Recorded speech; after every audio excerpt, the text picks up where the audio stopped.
वो मोटा लड़का तलवार जोर जोर से घुमा रहा था। वो नहीं चाहता था कि उसे कोई इग्नोर करे, लेकिन एक लापरवाही के पल में वो अपनी खुद की चारपाई पर फिसल गया और तलवार सीधा उसके पेट में घुस गई। इसी तरह बरियाट्रिक सर्जरी का आविष्कार हुआ। वो मरा नहीं, या शायद मरा, लेकिन ये मोटा लड़का एक बेहद निर्दयी और डरावनी ताकत वाला शहजादा बनेगा। अपने भाई की खूब पिटाई करेगा और 1000 साल की एल्फ से सगाई करेगा, जो खूबसूरत होने के साथ साथ पूरे राज्य की सबसे ताकतवर लोगों में से एक है। उस तलवार वाले दिन के बाद वो बिल्कुल बदल गया। और जानना चाहते हो क्यों? इस कहानी का असली प्रोटैगनिस्ट वो मोटा लड़का नहीं, बल्कि वो तलवार थी जिसने उसे घोंपा था। काफी सदियों में कई मालिक रहे उसके। वो तलवार थी जिसने दुनिया की कहानियों के नायकों को गढ़ा। और इसी सफर में उसने एक दोस्त बनाया, एक छोटे से गांव में पैदा हुआ लड़का जिसका सरनेम था लेबर्गर। साथ मिलकर उन्होंने कुछ ऐसा किया जो आज तक किसी ने नहीं किया था। फ्रोजन पहाड़ों के एक विशाल ड्रैगन को मार दिया। इसके बाद लीनबर्ग इस मुल्क का शासक बन गया और ग्रूहन, वो लेजेंडरी ड्रैगन स्लेइंग तलवार, अपने दोस्त की फरमाइश पर कि उसकी औलाद का ख्याल रखना, स्टोर कर दी गई और नींद में चली गई। फिर वो नींद टूटी। कोई बेवकूफ उसे घुमा रहा था।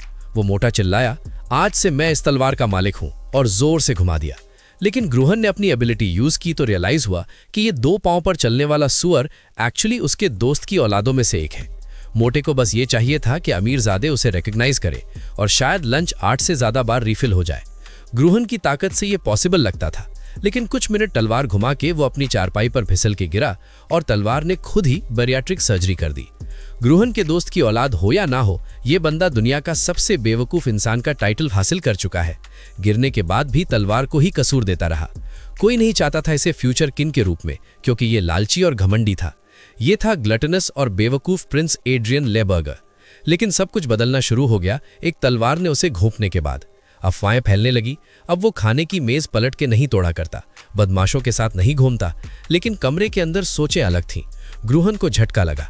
वो अपने दोस्त की औलाद को मार के उसके जिस्म में घुस गया, चाहे या ना चाहे। अब वो था ये बदमाश शहजादा, और एक सुअर भी, ये भूलना नहीं। नौकरानी ने खबरदार किया कि उसके उस्ताद मिलने आए हैं, लेकिन वो गुस्से में था।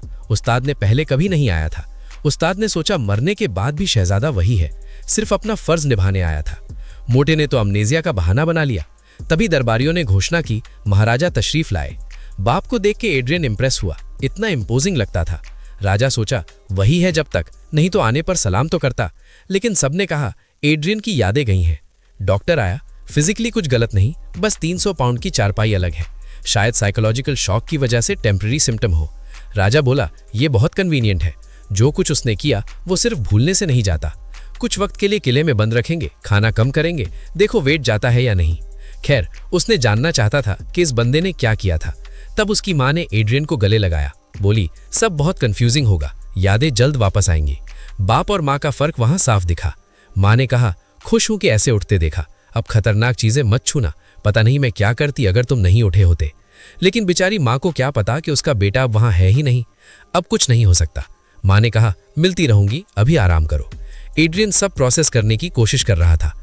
दोस्त ने इतना कहा था, औलाद का ध्यान रखना, और उसने एक को मार दिया। जानबूझ के नहीं, फिर भी हुआ। जो हुआ सो हुआ। अब उसी के लिए अच्छी जिंदगी जिएगा। पहले तलवार बना के दूसरों की गंदगी साफ करता रहा, अब बिना टैलेंट के मोटे जिस्म में है। लेकिन कोई बात नहीं, ब्रूट फोर्स फिर से यूज करना होगा। पहले भी काफी बच्चों को ट्रेन किया था। सबसे पहले माना हार्ट रिफाइन करना होगा। और अचानक वो हवा खींचा, अपना माना हार्ट फील किया। लेकिन उसी वक्त मैजिक टूट गई। समझा कि माना फ्लो तो होती है, लेकिन ये जिस्म हैंडल नहीं कर सकता। काफी बार ट्राई किया, कुछ काम नहीं आया। सोचा अगर अपना असली जिस्म होता तो माना फोर्स कर देता। तभी नौकरानी आई। रानी ने खास दवाई भेजी है। औरत खुश नहीं थी, कहीं फिर कप ना मारे। तभी एड्रियन ने नोटिस किया, इस कप में भी माना है। बिना देर किए पूरा पी गया। नौकरानी हैरान, सब पी लिया? उसने फिर अपना माना हार्ट बुला के सोचा, शुक्र है काम किया। अभी बहुत कम है, एक दिन में डिसिपेट हो जाएगा, लेकिन तभी होगा जब वो होने दे। नौकरानी से पूछा, और दवाई है क्या? कुछ दिन बीत गए और प्रोटैगनिस्ट बहुत खुश था। फाइनली माना हार्ट बनाना था। पहले भी कई बार कर चुका था। और अचानक जिस्म में दर्द उठने लगा। एक फ्लैशबैक आया। एड्रियन को याद आया कि माना हार्ट बनाना हमेशा बहुत बड़ी तकलीफ के साथ आता है। ऊपर से बेहोश नहीं हो सकता, वरना माना उल्टा फ्लो करने लगेगा। और ज्यादा कॉन्सेंट्रेट किया, प्रोसेस शुरू किया। थोड़ी देर बाद हो गया। एड्रियन ने सोचा, ये किसी और के लिए नहीं, ये सिर्फ मेरा अपना माना हार्ट है। तभी सामने एक सिस्टम विंडो खुली। माना हार्ट फाइनली क्रिएट हो गया। एड्रियन सोचा, ये तो वैसे ही है जैसे वो तलवार था जब अपने मालिकों को स्टेटस मैसेजेस भेजता था, लेकिन अब खुद के लिए क्यों? साथ ही कई सिस्टम मैसेजेस आए। ओरिजिन से कनेक्शन रिस्टोर हो रहा है, कुछ बफ्स मिल रहे हैं, कुछ स्किल्स अभी भी लॉक्ड है। वो इधर उधर देखने लगा। नजर बेहतर हो गई थी, कान भी। दरवाजे के बाहर की आवाजें सुन सकता था। अचानक कुछ फील हुआ और सिस्टम ने वार्न किया, जिस्म का पूरा माना एग्जॉस्ट हो गया है। एड्रियन समझा, अब वो एब्सोल्यूट शॉर्ट सेंस नहीं रहा जिसमें हर डायरेक्शन में बिना किसी ब्लाइंड स्पॉट के सब कुछ परसीव होता था। अभी सिर्फ थोड़ी सी माना से बाहर की आवाजें सुन सकता था या थोड़ा बेहतर देख सकता था। लेकिन अगर माना कैपेसिटी बढ़े तो जरूर कुछ चेंज होगा। अभी वो पॉसिबल नहीं, क्योंकि मोटा आदमी और भूखा है, ज्यादा नहीं झेला। पहले इंसान बनना सीखना होगा। कुछ देर बाद माँ खुश थी कि पूरी दवाई पी ली और खुद का ख्याल रख रहा था। तब वहां कोई आया। माँ ने पूछा, जानते हो ये कौन है? जवाब आया, लगता है शहजादे ने सच में यादें खोई हैं। रानी बोली, इसलिए उसके मामू को इस बच्चे की मदद करनी चाहिए, आखिर एक ही तो भांजा है। एड्रियन ने देख के सोचा, सिर्फ देख के बता सकते हैं कि ये पसंद नहीं करता। फिर वो बोला, सीधा बात करता हूँ, सिर्फ इतना कर सकता हूँ कि ये कुछ चारपाई घाय करे, इसके आगे कुछ नहीं, उम्मीदें मत लगाना। रानी बोली, ये भी काफी है। और फिर मेरा भाई प्रोटैगनिस्ट ट्रेनिंग में तड़प रहा था। चचू ने कहा, अब से खाना पीना सांस लेना भी मेरी परमिशन से होगा। शहजादे वाली ट्रीटमेंट की उम्मीद छोड़ दो अभी से, बस मेहनत करो। अगर मन बदला तो शायद फैमिली का सीक्रेट स्वॉर्ड्समैनशिप थोड़ा सिखा देता हूँ। एड्रियन फौरन गुस्से में आ गया, क्योंकि ये तो वो इंस्ट्रक्टर था जिसने उस मुल्क के फाउंडिंग किंग के इनविंसिबल नाइट को ट्रेन किया था, और वो एड्रियन को सीधा सिखाना चाहता था। तो फिर एक शर्ती लगाते हैं, 6 महीने में तुम्हारा इकरार करवा के मानूंगा। पहले वो घमंडी चेहरा तो तोड़ना है। अगर हारा तो जो कहोगे वो करूंगा, अगर जीता तो एक ख्वाहिश पूरी करनी होगी। बुढ़े ने सुना, एक्सेप्ट कर लिया। एंटरटेनमेंट भी चाहिए था। एड्रियन ने सोचा, अच्छी बात कर ली, लेकिन ये भारी जिस्म मदद नहीं करता। कोई रास्ता नहीं, माना यूज करना पड़ेगा। पहले पूरे जिस्म की चर्बी जलाना होगा। चचू ने यह सब देखा और सीधा थप्पड़ मारा। पूछा, माना हार्ट बनाया क्या? एड्रियन ने मुस्कुरा के कहा, हाँ, कुछ देर पहले। क्या आप शर्ती पे पछतावा हो रहा है? लेकिन चचू ने पूछा, दिमाग में क्या चल रहा था ऐसा करने के लिए? माना हार्ट रिफाइन करना सीखा कहां से? और बोला, शायद इसे पता ही नहीं क्या गलत किया। माना हार्ट तो लो लेवल टेक्निक है जो 5th रेट मर्सनरी सीखते हैं। एड्रियन को कुछ समझ नहीं आया। सोचा, ये तो डेफिनेटली एंड टाइम्स है। मतलब क्या हुआ? चचू बोला, खुद दिखाना ज्यादा फास्ट है, ध्यान से देखो। एड्रियन हैरान। सामने माना एक रिंग की शेप में था। एनर्जी बड़ी होती गई और प्रोटैगनिस्ट का माना हार्ट टूट गया। चचू बोला, माना करंट में ये प्रॉपर्टी होती है कि वो माना हार्ट की स्वॉर्ड एनर्जी को डिस्ट्रॉय करता है। इसके साथ ये माना हार्ट से ज्यादा इजी और स्टेबल भी है। वो काउंट ईली फैमिली जो माना हार्ट पर आदी रही, 100 साल पहले पूरी तरह से खत्म हो गई और अब कोई यूज नहीं करता। वक्त गुजरा और एड्रियन किताबें पढ़ रहा था। सच में जमाना बदल गया था। मेजर्स मैजिक सर्कल्स यूज करते हैं, जबकि नाइट्स माना जोड़ने के लिए करंट्स बुनते हैं, और नाइट का लेवल उसके करंट्स की तादाद से तय होता है। सिंगल करंट से लेके क्विंटपल करंट तक। कुछ इतना भी absurd नहीं लगता। पढ़ते हुए एक नाम आया, ऑल्ट रिंगन। हैरान हुआ। बहुत पहले एक अजीब टेक्निक वाला बंदा, ना स्वॉर्ड्समैन ना मेज, एक बार उसे ढूंढने आया था। नाम बहुत जाना पहचाना लगा। पता नहीं उस बंदे का क्या हुआ होगा। थोड़ी देर बाद ट्रेनिंग में चचू ने पूछा, रात भर किताब पढ़ी तो अब समझ आया होगा कि क्या गलत किया? एड्रियन ने पूरी कॉन्फिडेंस के साथ कहा, मुझे लगता ही नहीं कोई गलती हुई। हर माना हार्ट एक जैसा नहीं होता।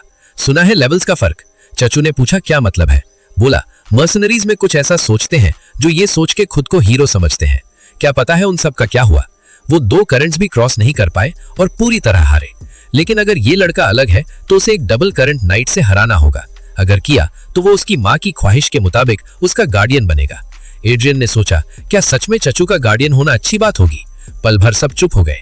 चचू थोड़ा इरिटेट लगा। बोला, मैं इस राज्य का काउंट हूँ, नॉर्दर्न आर्मी का कमांडर हूँ, महाराजा के 5 सिल्वर लायंस में से एक हूँ। उनके पास काफी सारे टाइटल्स हैं, 4 रिंग नाइट और काफी और, लेकिन सब गिनवाना बहुत बोरिंग होगा। नाम है बेल वाला हार्ट, और कौन होगा जो उनसे ऊपर होगा? पूछा, ये क्वालिफिकेशंस काफी है क्या? उसी वक्त सारे सिपाही ने तलवारें उठाई। वाला हार्ट को पीछे हटने का इशारा किया। ये बंदा सच में एक अलग ही जानवर है। दोनों एक दूसरे को घूरती आंखों से देखते रहे। कुछ देर बाद प्रोटैगनिस्ट बिल्कुल थक चुका था और चचू ने कहा, आज के लिए इतना काफी है। कुछ मिनट बाद वो किले में चल रहा था। सोचा, आज तो करीब करीब मार ही दिया था। फिर एक दरवाजा खोला। अंदर से आवाज आई, आपका इंतजार कर रहा था। एड्रियन ने पहचाना, ये रॉयल फिजिशियन है। डॉक्टर बोला, पता नहीं क्या करूं, इतने हम्बल बंदे को याद रखा आपने। खैर क्या काम है? डॉक्टर बोला, रानी ने हीलिंग मैजिक यूज करने का हुक्म दिया।